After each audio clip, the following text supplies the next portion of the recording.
공백이 있다고 해서 모두 불리하다는 이야기는 아닙니다. 그것보다 더욱더 실질적인 팁을 드릴게요. 명시를 꼭 해야 하는 경우는 안녕하세요. 외국계 기업 한 번, 해외 취업 4번을 이룬 해외 취업의 여신 레이첼입니다. 오늘 여러분들께 알려드릴 영문 이력서 작성 팁은요. 경력 단절 그리고 경력 공백에 대해서 영문 이력서에 어떻게 작성을 하고 어떻게 명시하는 것이 좋은지에 대해서 알아보도록 하겠습니다. 총 3가지를 기억하셔야 해요. 그 3가지를 알기 위해 제가 질문을 먼저 드리겠습니다. 첫 번째, 공백은 전혀 없는 것이 좋다.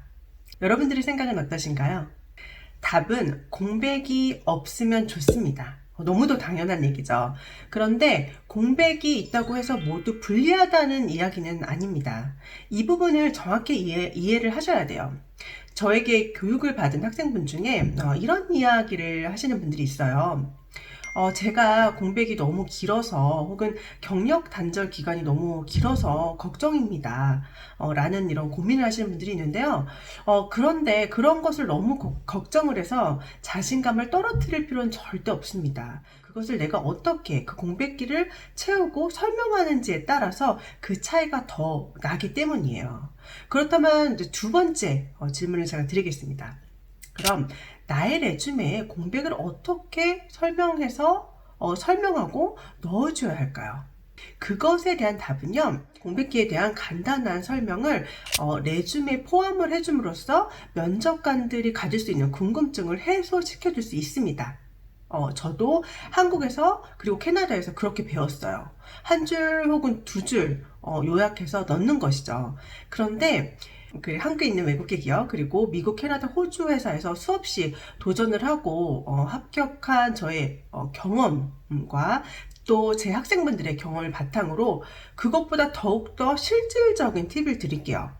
이런 경우에는요, 그냥 공백은 공백대로 두고 명시 자체를 안 하는 겁니다. 이게 무슨 이야기지? 하실 거예요. 그게 무슨 말이냐면요. 이력서에 중요한 것만 강조를 해도 부족한데 굳이 강조할 필요가 없는 것을 명시하지 않는다는 거예요. 그런데 제가 이 방법을 처음 시도를 해볼 때 꼭 제가 거짓말을 하는 것 같은 느낌이 드는 거예요. 그래서 주저주저 하다가 일단 해봤어요. 그런데 결과는 어땠을까요?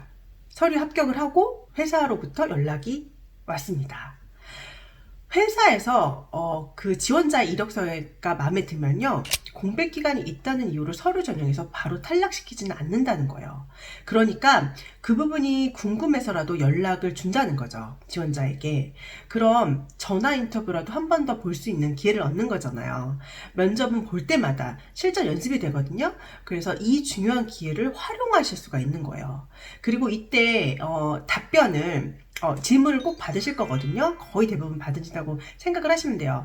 그런데 이때 답변을 어떻게 하느냐에 따라서 나의 공백기를 그냥 의미 없이 쉬었던 시간으로 보여줄 수도 있고요. 아니면 반대로 자기 개발에 원동력을 주는 시간으로 만들 수도 있다는 겁니다. 그것을 만들 때는 자신의 이야기를 기반으로 답변을 하셔야 돼요. 그리고 공백기 면접 질문 답변에 대한 내용은 차후에 영어 면접 팁 영상을 통해서 나누도록 하겠습니다. 그럼 다시 본론으로 들어가서 3번째 질문을 드리겠습니다. 위에 2번째 설명을 드린 내용이 공백은 명시를 안 하는 것이 나을 수가 있다라고 설명을 드렸는데요. 그렇다라고 하면 온라인으로 업로드하는 경우, 그런 경우 있잖아요. 질문 형태라던가 빈칸을 채워 넣어야 하는 이런 형식이 있단 말이에요. 그럴 때는 그럼 어떻게 해야 될까요? 이것에서도 건너뛰어야 할까요? 명시를 하지 말아야 할까요? 명시를 해야 될까요? 정답은 꼭 명시를 해야 된다는 겁니다. 왜냐하면 지원서의 작성 시에 명시를 안 하면 내용을 다 적지 않은 혹은 거짓말을 하는 것처럼 보여줄 수가 있어요. 그렇다면 영문 이력서를 보낼 때 하고 그리고 지원서를 작성해서 답변을 하는 형식으로 그 지원을 할 때랑 왜 다를까요?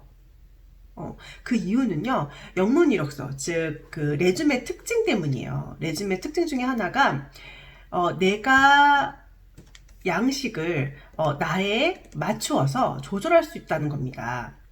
그렇기 때문에 레줌에 명시를 안 한다는 것은 크게 문제가 되지 않지만 답변을 꼭 채워 넣어야 하는 질문 형식으로 된 온라인 지원서 양식과는 다르다는 거죠. 그래서 마지막으로 오늘 강조드릴 내용을 정리를 해드리자면요. 공백이 있다면 그것을 강조할 필요는 없다는 겁니다. 그런데 명시를 꼭 해야 하는 경우는 정확하게 기재를 해주셔야 된다는 거예요. 그리고 마지막으로 공백에 대한 답변은 충분히 사전에 미리미리 준비를 해 놓으셔야 합니다.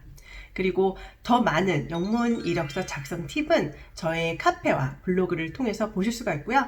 영상이 도움이 되셨다면 구독과 좋아요 버튼 부탁드릴게요. 그리고 궁금하신 부분, 영문 이력서 작성에 대해서 궁금하신 부분들은요, 댓글로 남겨주세요. 그럼 제가 다음 영상 촬영 시에 참조해서 영상을 촬영하도록 하겠습니다.